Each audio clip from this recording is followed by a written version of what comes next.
2 Samuel chapter 3. The war between the house of Saul and the house of David lasted a long time. David grew stronger and stronger, whilst the house of Saul grew weaker and weaker. Sons were born to David in Hebron. His firstborn was Amnon, the son of Ahinoam of Jezreel. His second, Chileab, the son of Abigail, the widow of Nabal of Carmel. The third, Absalom, the son of Maacah, daughter of Talmai, king of Geshur. The fourth, Adonijah, the son of Haggith. The fifth, Shephatiah, the son of Abitar. And the sixth, Ithream, the son of David's wife Eglah. These were born to David in Hebron. During the war between the house of Saul and the house of David, Abner had been strengthening his own position in the house of Saul. Now Saul had had a concubine named Rizpah, daughter of Aiah. And Ish-Bosheth said to Abner, "Why did you sleep with my father's concubine?" Abner was very angry because of what Ish-Bosheth had said, so he answered, "Am I a dog's head on Judah's side? This very day I am loyal to the household of your father Saul and to his family and friends. I haven't handed you over to David, yet now you accuse me of an offence involving this woman. May God deal with Abner, be it ever so severely, if I do not do for David what the Lord promised him on oath, and transfer the kingdom from the house of Saul and establish David's throne over Israel and Judah from Dan to Beersheba." Ish-Bosheth did not dare to say another word to Abner, because he was afraid of him. Then Abner sent messengers on his behalf to say to David, "Whose land is it? Make an agreement with me, and I will help you bring all Israel over to you."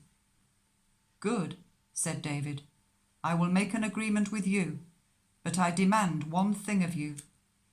Do not come into my presence unless you bring Michal, daughter of Saul, when you come to see me." Then David sent messengers to Ish-Bosheth, son of Saul, demanding, "Give me my wife Michal, whom I betrothed to myself for the price of 100 Philistine foreskins." So Ish-Bosheth gave orders and had her taken away from her husband Paltiel, son of Laish. Her husband, however, went with her, weeping behind her all the way to Bahurim. Then Abner said to him, "Go back home."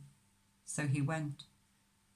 Abner conferred with the elders of Israel and said, "For some time you have wanted to make David your king. Now do it, for the Lord promised David, 'By my servant David I will rescue my people Israel from the hand of the Philistines and from the hand of all their enemies.'" Abner also spoke to the Benjaminites in person. Then he went to Hebron to tell David everything that Israel and the whole house of Benjamin wanted to do. When Abner, who had 20 men with him, came to David at Hebron, David prepared a feast for him and his men. Then Abner said to David, "Let me go at once and assemble all Israel for my lord the king, so that they may make a covenant with you, and that you may rule over all that your heart desires." So David sent Abner away, and he went in peace. Just then David's men and Joab returned from a raid, and brought with them a great deal of plunder. But Abner was no longer with David in Hebron, because David had sent him away, and he had gone in peace.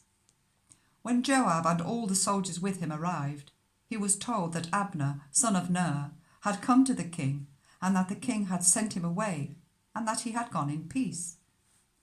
So Joab went to the king and said, "What have you done? Look, Abner came to you. Why did you let him go? Now he is gone.